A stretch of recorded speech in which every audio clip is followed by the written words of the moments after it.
Part 2. So, I went to her service. I went to Ava's service because that's what family does. They cremated her. And the sermon was beautiful.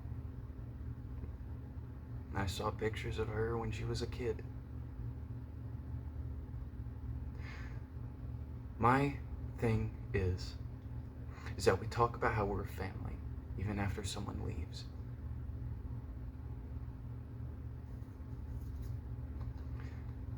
Four people, including myself. 4 people from LifeSource. Well, 5, if you want to count the counselor. 5 people, including myself, went to her service. 5 of us. And then the meeting happened that night, the week after, talking about how this woman is not surprised when something like this happens. What happens if it's your grandson? Because the thing is with that is that, yeah, one second. Yeah, that things like that do happen. But here's the thing. If your grandson is around a bunch of people who are addicts and who share war stories a lot, talk about those experiences,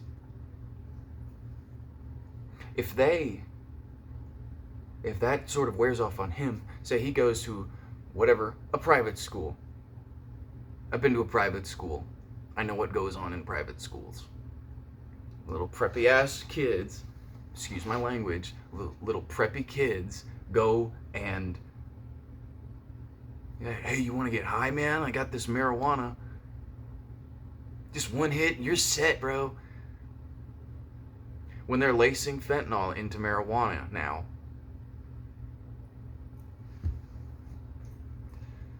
And what happens if that's your kid? Your grandson?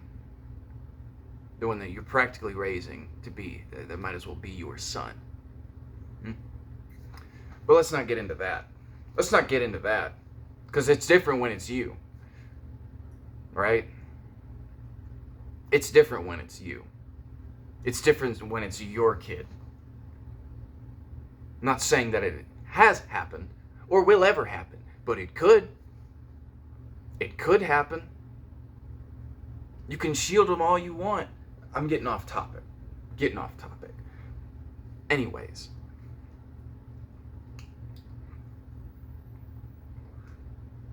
So,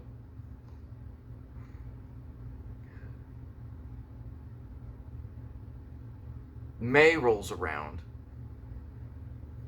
I think it was in May. Yes, actually, yes.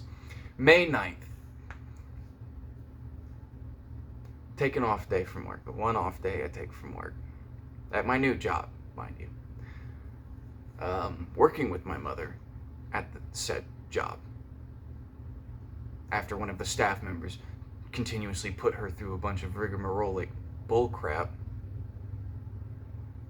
Got her into some trouble because I was trying to be a good person on her behalf, and I'll take responsibility for that. But it was not your place to go and ruin my mom's life, basically. That's what you did. That's exactly what you did. You know it. You thrive off of that stuff. But anyways, May 9th rolls around. I'm sitting in my room, in my trailer, playing my game, laying in my bed, playing my game, talking to one of my friends. Just cutting up, having fun. And then we hear a bang at the door. That looked wrong. We hear a bang at the door. Sheriff's County, search warrant. We think someone's joking. Till we see the door swing open and flashlights and guns pointed at us. Me. Look how skinny I am.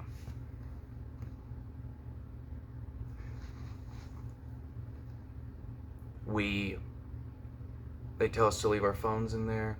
I don't have anything on, practically anything on from the waist down. I'm laying in bed. And I'm asked the officer, hey, can I put some pants on? And he's got the gun this close to my face. while I'm trying to put some pants on so I don't walk out darn near naked out of that trailer. When we come out, there's like 8, 10, 20 patrol cars. People all around the property, face down on the ground, in zip ties, all that. I was put in zip ties. And we're all in a little circle out in the driveway, a few of us are. The officers break my friend's headphones, just knock them off his head for the hell of it. And then another cop comes over and tells us that they're there because they got a ping for child porn. There was a pedophile living on our property. One that I had conversed with on very few occasions, but still conversed with, despite I didn't even know. I didn't know.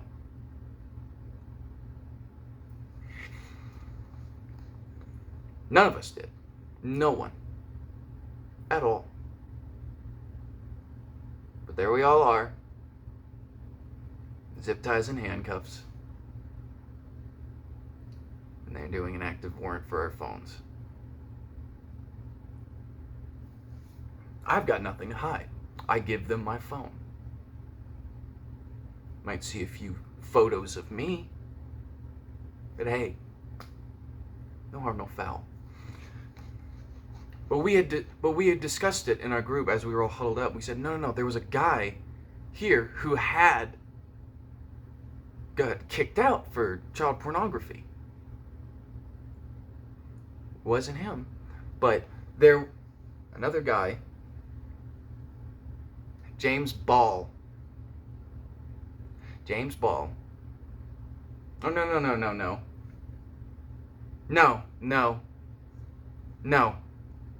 James Cantor.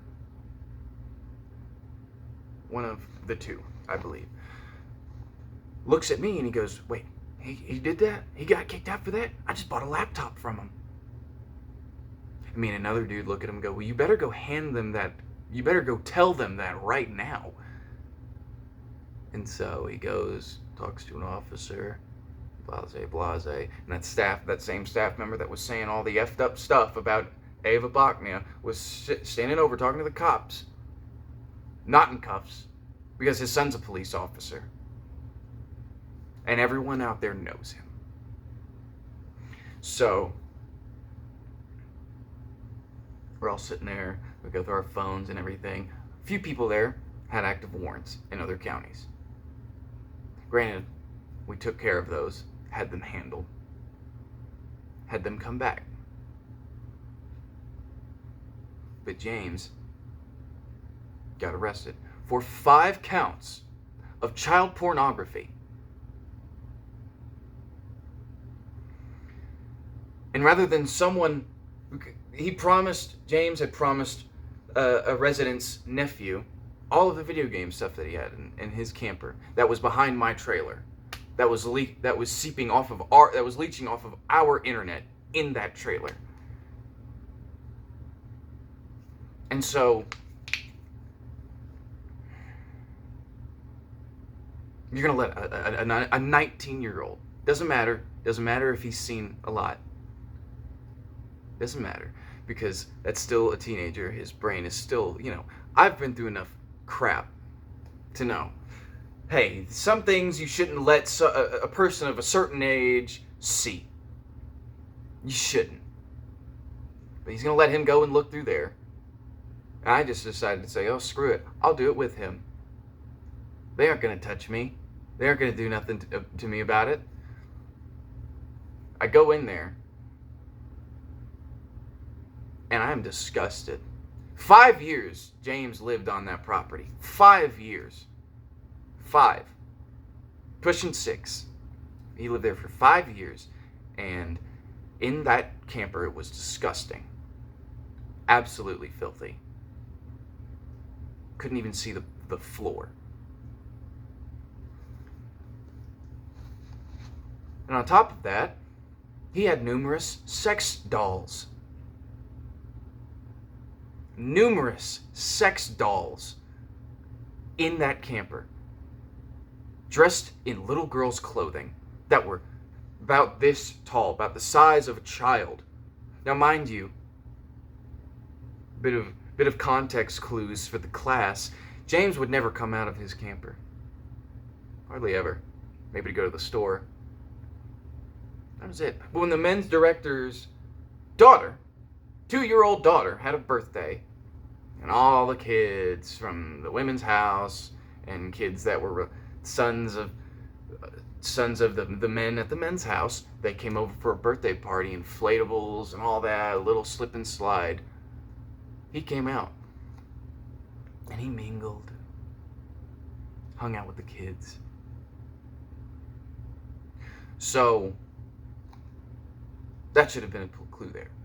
But then I go in there, and then the staff member, the same one that is constantly trying to push for, I guess, a connection with me because of the relationship, the connection, the friendship he has with my mother, comes over there and tells me that if I tell anyone about what I saw in that camper, that I would get kicked out.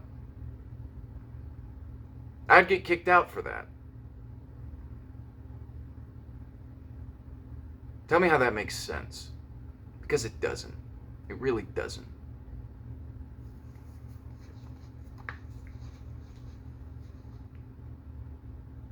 It was on the news.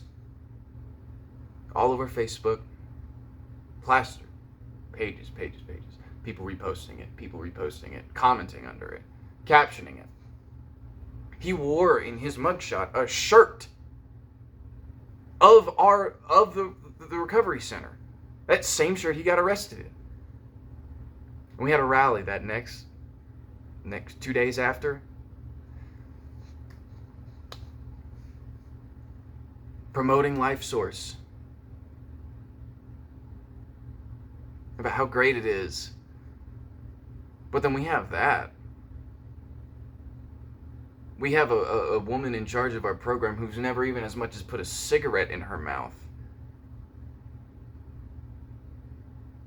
Degrading, talking down on us. You treat us like children, we'll act like children.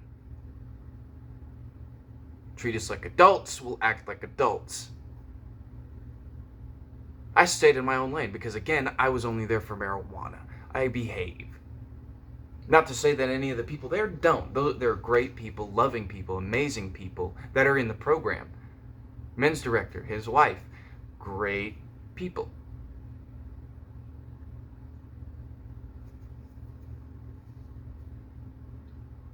And then it's just the constant of as the program digressed in the 6 months that I was there, it turned into less of how can I help this person into what can I get out of it? Not saying from me, but from other people. And there were a few sprouts, a few handfuls here and there. Hey, let me help you with this. I'll help you with this. We'd always be welcoming to the new people. Always. But this staff member who's decided that rather than live with his own, to have a little house built for him on his son's property to where he can spend time with his grandchildren more, he'd rather be full-time staff at a program with a bunch of dudes because he just likes to torture people. Not saying that as an opinion, it's a fact. He gets his rocks off of from kicking people out of the program. He loves telling people what to do. And he loves sleeping with female members in the program. I'll say that again. He has slept with female members of the program.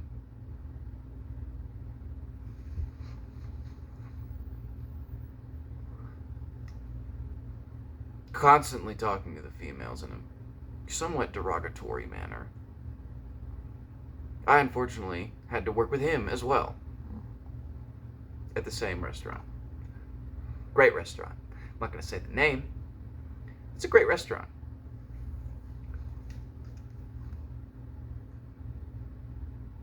And then the time for me to leave came. I was getting things ready. Come back out here, Alamogordo, New Mexico. spend the rest of my days with my wife. I've been away long enough. I've grown into a person that I'm proud of. Still trying to find my shape, but I have the general consensus of it. Multiple people telling me, yes, do that. Do what you feel like is right in your heart, in your soul. If you feel like God is wanting you to take this move, then to do it. And I did. I was getting things ready. I was going to be gone by Friday. And then he comes and he tells me, hey, you've got to be gone by Friday. You gotta spend the rest of the week at your mother's.